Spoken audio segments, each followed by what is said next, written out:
It's all about lots of butter, lots of cream, really caramelized sugar, and a pretty good hit of sea salt. Welcome to Helliemae Salt Caramels.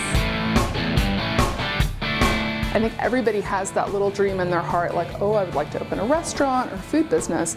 But what was really the thing that made the difference for me was getting me to take the leap. It was my husband saying, you ought to do this. You make these caramels, people are crazy about them, they hide them from their coworkers, they freak out when you bring them to the office. You should give it a try. My name's Ellen Danick, and I own Helliemae's Salt Caramels. The thing that I love in a caramel is for it to be really dark and really intense. Helliemae's as a brand is all about intensity of flavor. Big flavors that knock you back and kind of leave you reeling a little bit. Because my name's Ellen, people would call me Helliemae. But when I was thinking about what to call the caramel business, I wanted this sense of kind of a little bit old-fashioned, but also a little bit more modern. And if you put an H in front and you have Helliemae's Salt Caramels, I don't know, it just feels a little bit more like me. We are in Lakewood, Colorado, in my commercial kitchen, which I sometimes call the Helliemae's factory. Caramels are pretty labor intensive because they're a small batch product, because they're handcrafted. It's just me at the stove making caramels.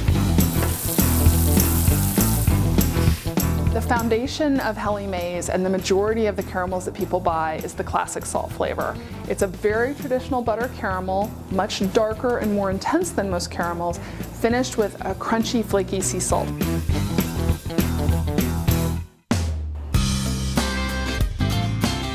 Making Helliemae's salt caramels starts with cane sugar, pure water, a little bit of corn syrup to prevent crystallization. Put it on the stove, fire the heat up to caramelize the sugar. At the same time, measure out the unsalted butter, heavy cream, put that over gentle, low heat to bring it up to a warm temperature. One of the things that's a little bit different about these caramels from other ones is that they have a lot more butter and a lot more cream, so they're very creamy and soft and fresh when you bite into them. It's important that you have the best butter and the best cream possible.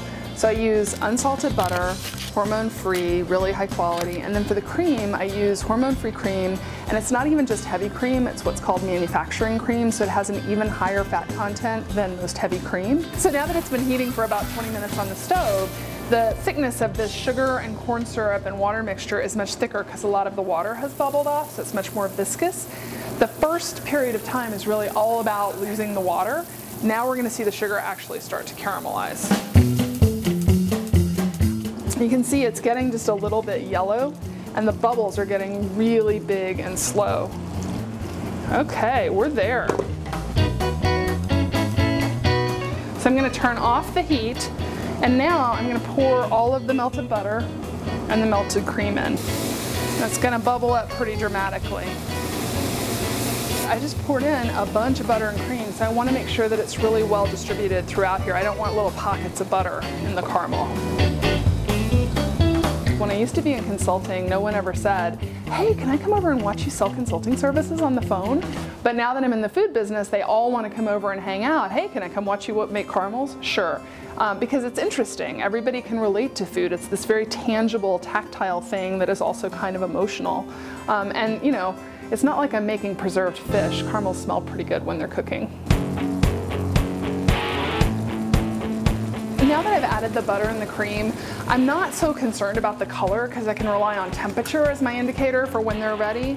So I'm going to take the temperature of this mixture periodically, and I'm aiming for about 235, 240 degrees. That's going to give me a caramel that's soft but still holds its shape and is a nice cohesive candy. Once you've cooked the candy, you pour the hot bubbling caramel into silicone molds. Leave them to cool for about 6 hours, depending, again, on the temperature of the room.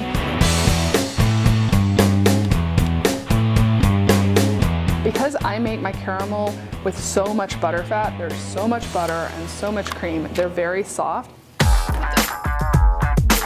They have this crystalline sea salt from Cyprus sprinkled on top.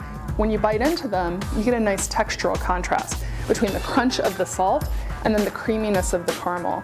And the salt has this little bit of a saline sweetness almost about it, which interacts really nicely with the deep, dark caramel flavor of the caramels themselves. You bite through the crunch of the salt, and then there's the creamy caramel.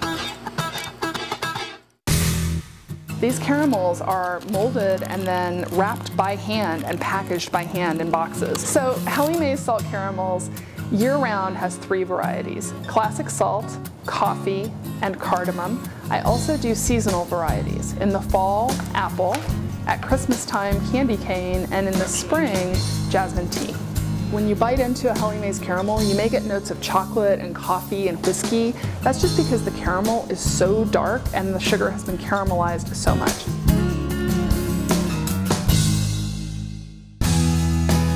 So if you looked at my history, you would not say, oh, this is a food person. I went to college and studied political science. I worked as a demographer. I went to business school. I was a consultant. But all throughout, I've always liked food. I've always liked how it brought people together. I was never a particularly good cook, and about 15 years ago, I decided to learn to cook. And that kind of started me along the path that ended up with Helliemae's now. When people ask me about, what is it in your background that really made you think I'm going to start this caramel business, my answer is nothing. What it took was my husband saying to me in the car, you gotta sell those caramels.